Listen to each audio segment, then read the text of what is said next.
Hello, everyone, and thank you for tuning in to Fran Coach's Franchising 101 podcast series. I am Tim Parmeter, founder and CEO of Fran Coach and your podcast host. So, who are we? Fran Coach, well, we are a national search firm dedicated to working with individuals who are interested in owning a franchise. We are partnered with over 500 of the top franchisors in the country, spanning nearly 60 industries. Our goal is to help clients find the absolute best franchise for them to own. Our goal of the Franchising 101 podcast series is to help educate people on all aspects of franchise ownership.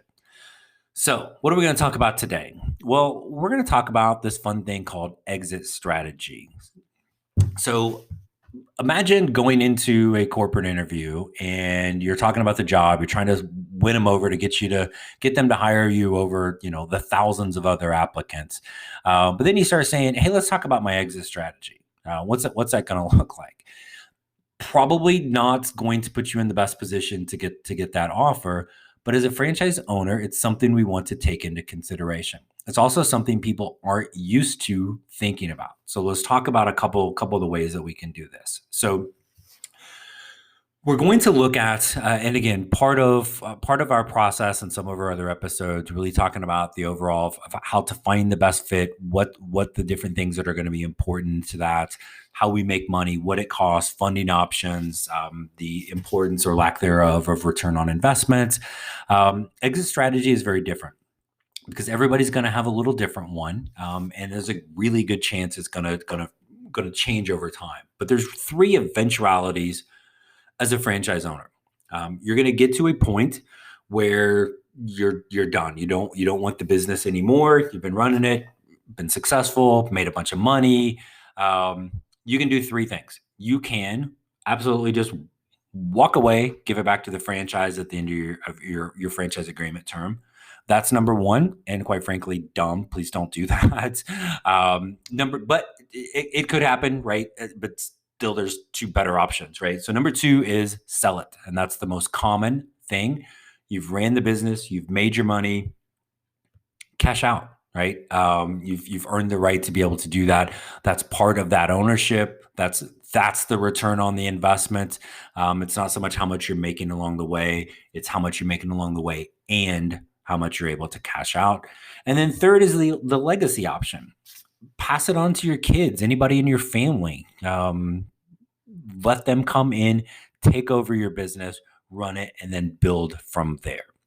So first option, just being done at the end of your franchise agreement, walking away. Nothing wrong with that. You've had a successful run. You've made all the money along the way, but you're kind of leaving money on the table, right? That's like you've lived in the house and now you want to move, but you're just gonna, I don't know, you're just gonna leave it there. Let somebody else just come in and not buy it, not pay rent, just live there. I would hope people aren't really going to do that. Second, sell it. So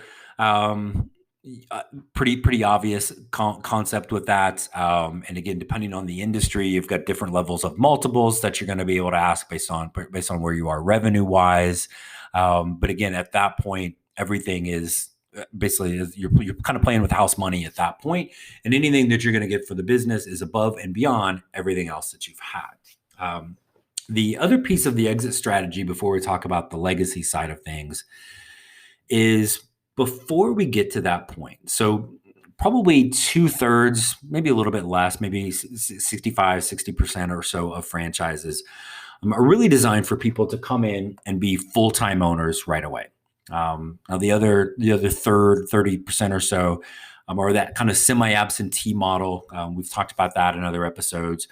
You're kind of that part-time owner, 10, 12, 15 hours a week, overseeing the business, right? So think more this kind of other option I want to talk to you about is more if you're full-time and you've spent however many years. Let's say you've spent 7 years, you've worked full-time, you've built it up, it's running great, and you're like, you know what? I don't feel like I'm not ready to sell it.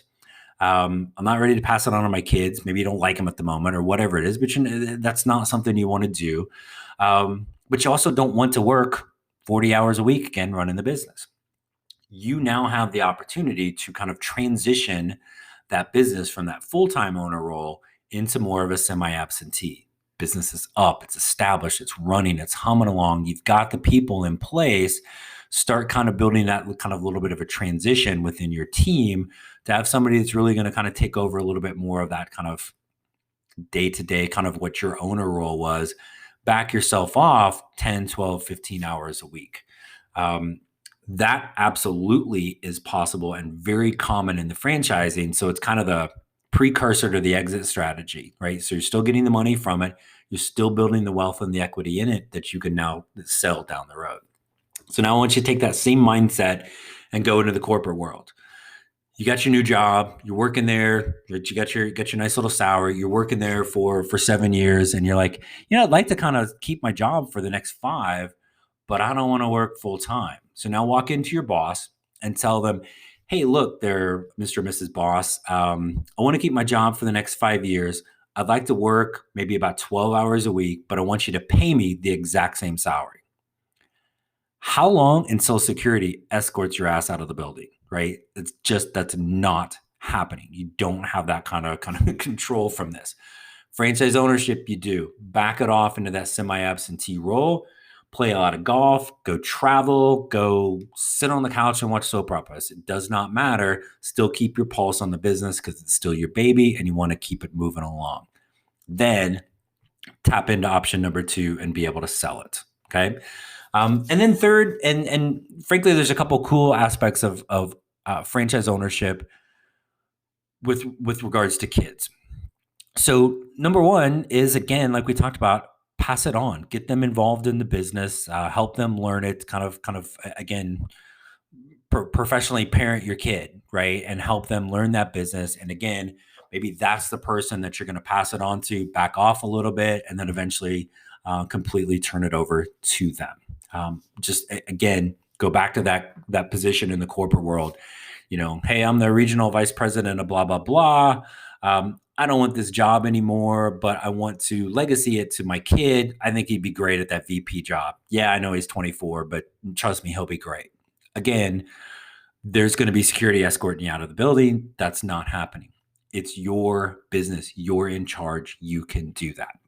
And then the other piece, and this doesn't necessarily kind of fall into exit strategy, but I think it's important to kind of remember and really just realize that it's there. So for a lot of the folks that we work with, they are, and I'm in this mix, in that 45 to kind of 55-year-old age bracket.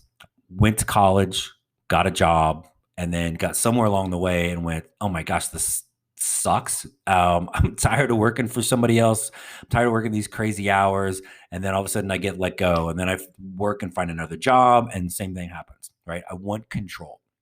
So as business owners and as parents, we are basically now teaching our kids there's another way. For folks that are kind of in that age bracket, and again, myself included, our parents, man, did they lie to us, right? Like, oh, go to school, get a degree, go get a job, work there until you retire, get your gold watch and your pension. That's a bunch of crap. That does not happen anymore.